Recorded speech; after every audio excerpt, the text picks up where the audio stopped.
อายุจะ30คิดอยากจีบน้องสาวลงฮักผู้สาวลาวหอยยิ้มที่จริงใจยกมืออยากหูจักอ้ายมักคนแบบน้องถ้าบ่มีไผจองอ้ายขอจีบน้องแด่คนดีเพียงอยากถามคนงามจะได้บอกถ้าอ้ายไปสู่ขอจะได้บอกคนดีอ้ายอาจจะเท่าไปแต่สุขภาพอ้ายยังดีถึงว่าแค่บ่มีแต่แววอ้ายดีหักพอว่ายังไหวเป็นแฟนกับอ้ายบอ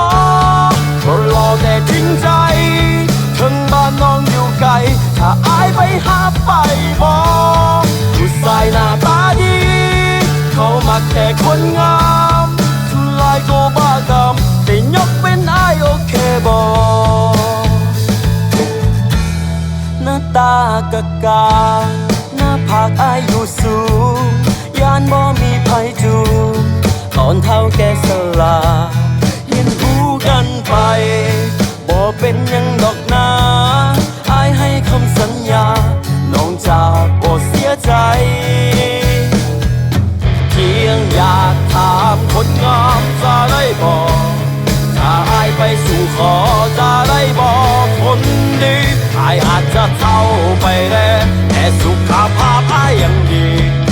ถึงว่าแค่บ่มีแต่ว่าแอลอ้ายดีหับของว่ายังไหว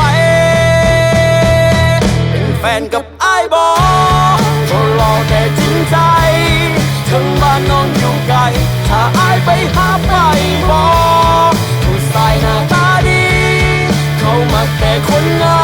มสุดลายก็บ้ากำแต่ยกเว้นอ้ายโอเคบอก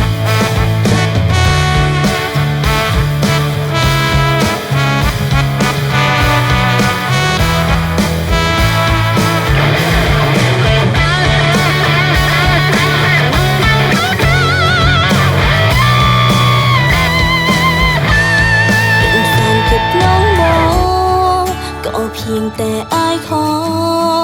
บ่ได้มักคนหลอกขอเพียงแต่อ้ายนั้นจริงใจใจกล้าเข้ามาล้มค่าลมบ่สำคัญหักแล้วบ่ทิ้งกันน้องขอเท่านั้นเฮ็ดได้บ่เป็นแฟนกับอ้ายบ่น้องจะลองขอเพียงแต่อ้ายนั้นมาขอ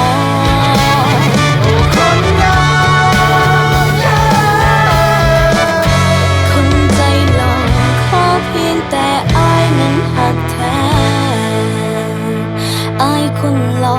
ขอเพียงแต่อ้ายหักน้องแท้